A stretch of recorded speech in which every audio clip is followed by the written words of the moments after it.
Hello everybody, we are back. This background will most likely be a more permanent background for you guys, so locations have changed. So today I want to show you guys how to break down a side of salmon. Typically when you get salmon, you can get it at the store, frozen little fillets, you can get it fresh, already portioned out, or if you're like me, I like to just stretch my dollar as best as I can, so I'll go and buy like a big side which has the skin on. So it's really not that hard if you want to remove the entire skin of a salmon, and so I figured I'd show you how to do that, and then I'm gonna show you how to sear it to where you get like just that perfect, not undercooked, not overcooked finish on it. So without further ado, let's talk about my setup that I have here. I'm gonna tilt my camera down like so, and hopefully you guys will get to see all the things. Scootski, there we go, good, good, good. All right, so I have my salmon here, sitting in my little tote.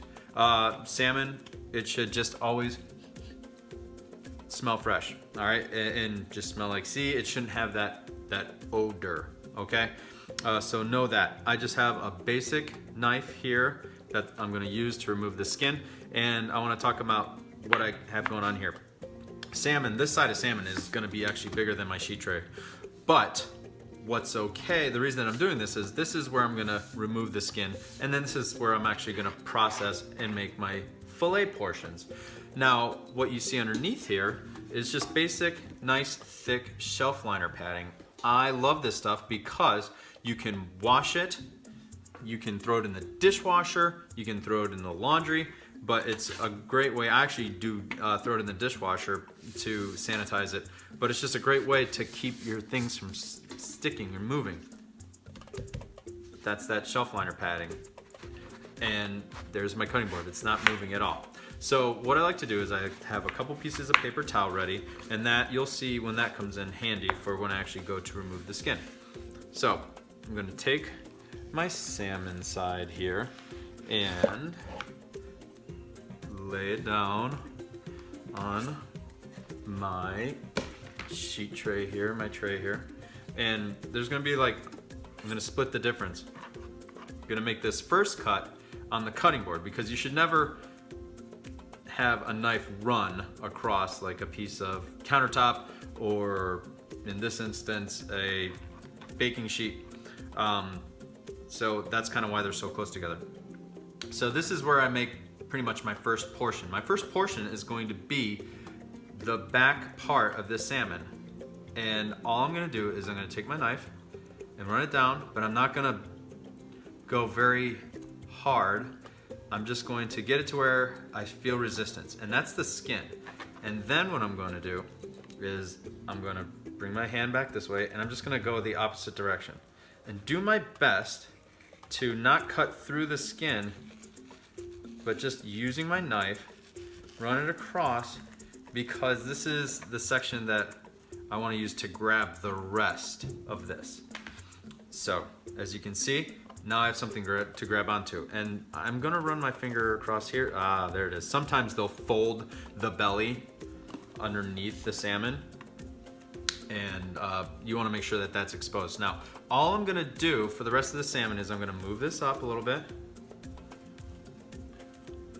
and then I'm gonna grab my paper towel so I have like a good grip, and then all I'm gonna do is just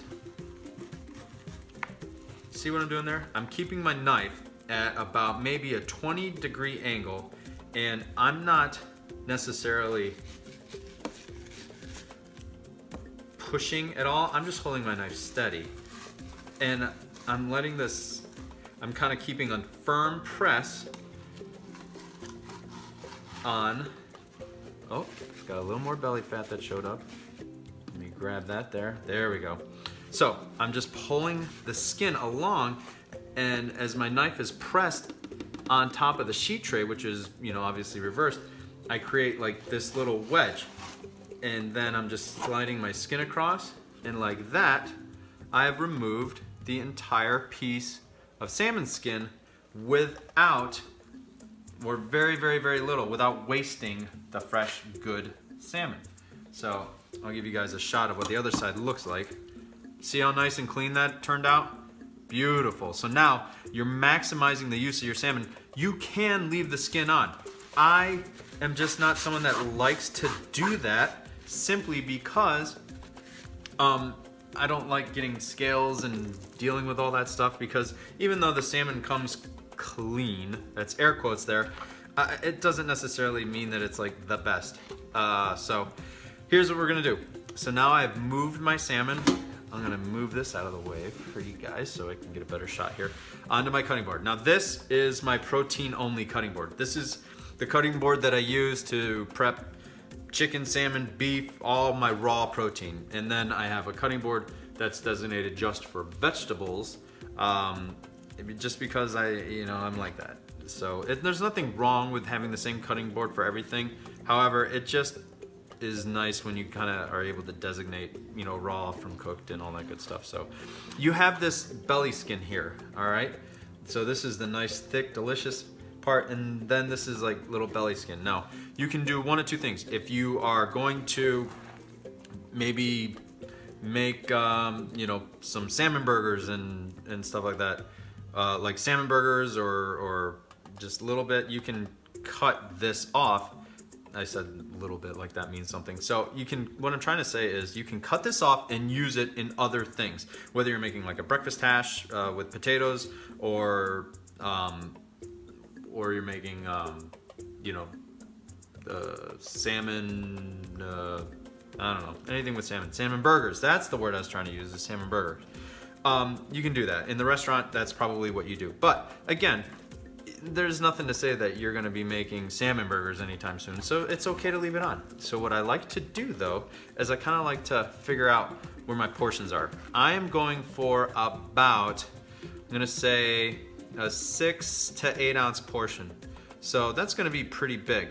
It's gonna be about like right here as I go across.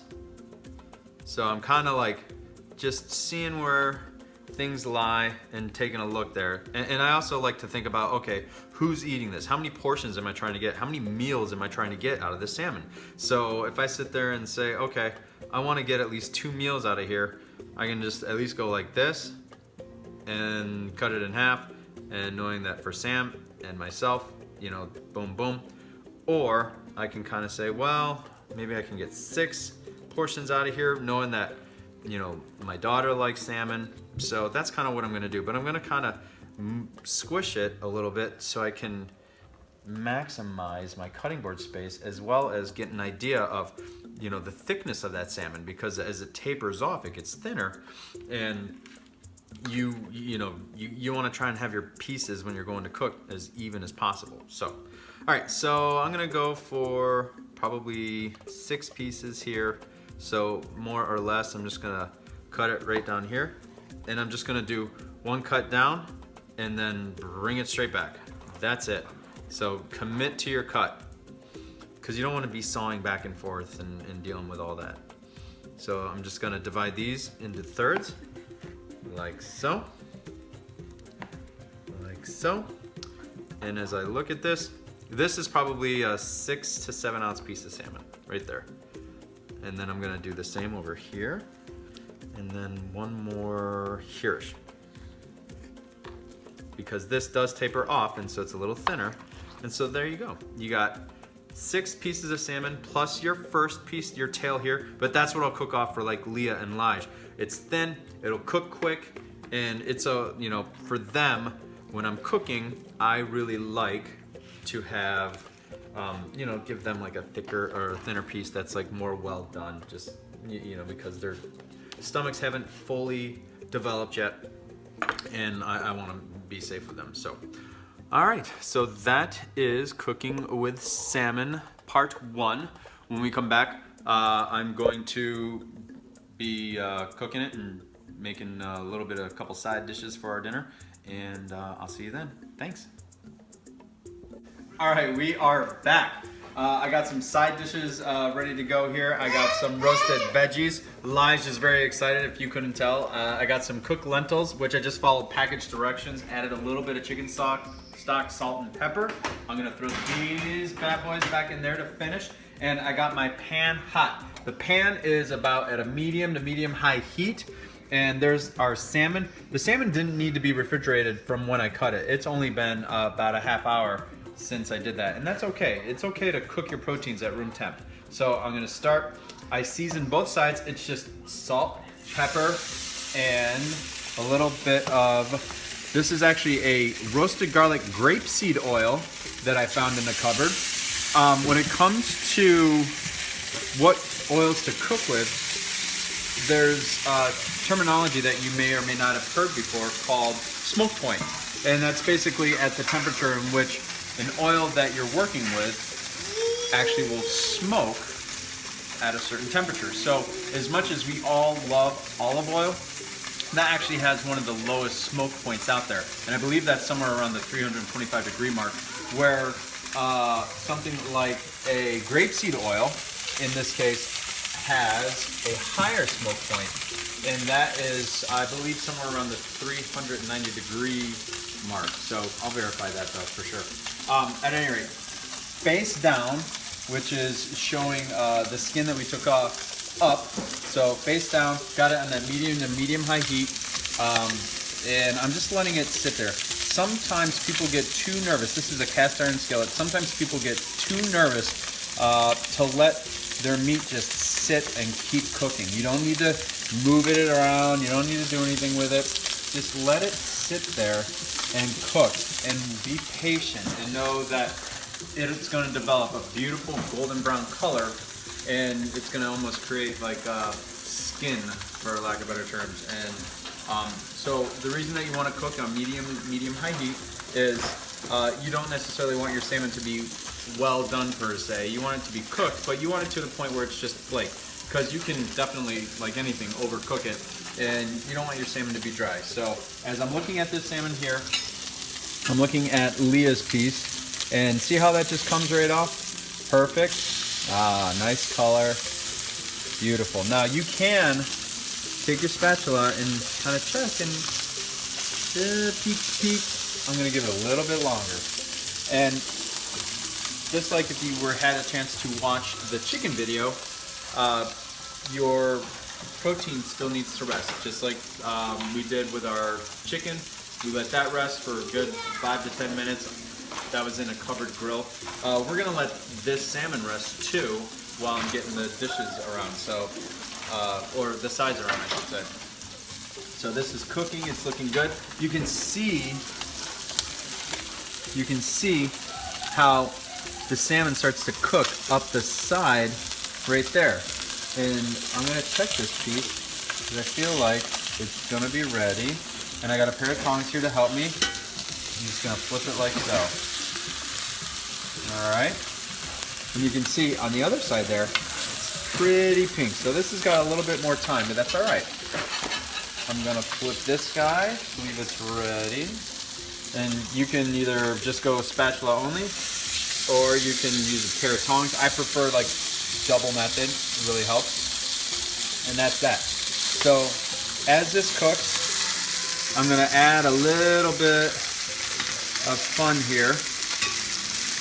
A lot of people, you know, there's nothing wrong with just plain salmon. We got our roasted veggies here. I'm gonna kill the heat on that, and I'm gonna check. See how those are coming along? I like nice roasted veggies, so as you can see, this is just what I had on hand. I had garlic, I had different peppers, I had some zucchini, I had mushrooms, and garlic. Oh, I think I already said that. And all I did was chop it up, high heat, salt and pepper, and a little bit of olive oil. And that's it. So when it comes to your veggies, just remember, this took about maybe 15 minutes to cook. High heat, short amount of time, all right? And that's what gets that nice color and beautifulness. All right. As I'm looking at my salmons here, I'm gauging, I'm looking. I know that I have a little bit more to go on this thicker piece, and that's okay.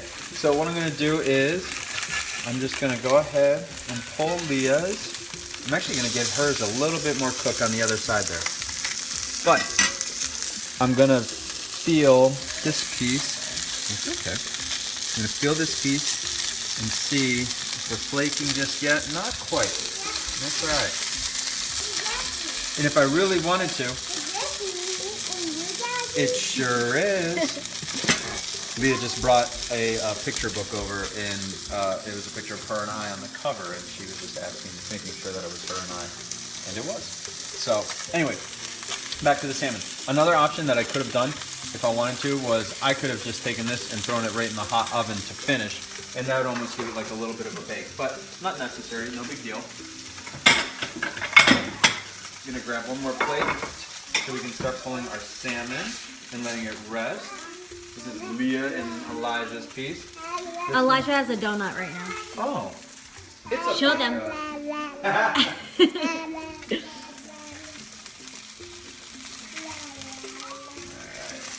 We're getting it. We are getting it. You can see down here, if I push that, it's starting to flake just a little bit. But it's still got a little bit of raw inside it. Now this piece here, when I squeezed it with the tongs, see how that flaked right there, Sam? That's it. That's what we want. And so with the help of our spatula, I'm gonna get this guy out. And this guy, I'm just gonna flip. And I'm actually, just so that way I can get all the food done in time, because time is a big deal to me. Watch, hot, hot, hot, mister. Me and I. All right. I'm gonna pull my veggies out. And I'm gonna put my salmon in. And just begin our plate up. So these lentils here were just something that I cooked about an hour ago, and they just sat, and they got a little bit overcooked, but that's okay. All I'm gonna do here, because we're gonna go family style tonight, is I'm just gonna make like a little bit of a lentil display here. And lentils, it's something where you can add a little bit of extra liquid. We like a little bit of extra liquid when we do our lentils. Or if you want them a little drier, just put a little less liquid in. But again, I just use chicken stock. You can use veggie stock. You don't have to use stock at all. You can just keep it super simple. Where can I put this? I'll put it right here. And now I think I'm gonna go with veggies.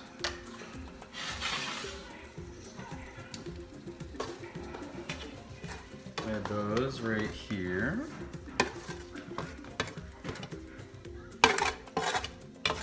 Now, again, these are just the vegetables that I had on hand. So you can do more vegetables if you'd like, whether that's eggplant, carrots, different types of mushrooms. There's so many different mushrooms out there.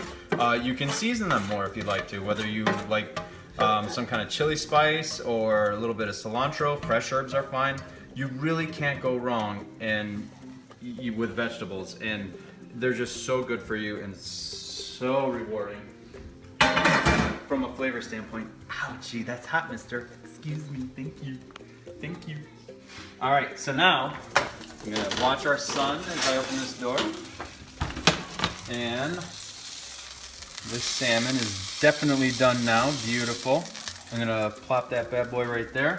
And the last thing that I'm gonna do is just do a little bit of spinach with a splash of wine, just to wilt it and to give it a little bit of flavor. And that's it, it's just finished. And then I'm gonna go ahead and do my other 2 pieces of salmon here, like so. Now remember, this is hot, just came out of the oven, so don't burn yourself. And then I'm just gonna go ahead and top with my spinach.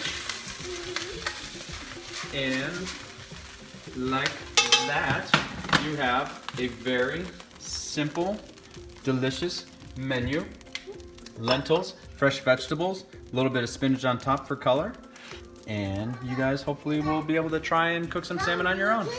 All right, thank you guys so much for watching. And again, hopefully you guys try some of these recipes and techniques that I'm showing you out. If you do, Remember, hashtag HB at home, and I'm again so grateful to be doing these videos for you guys. So hope you're well, take care, and I'll see you again. Bye-bye.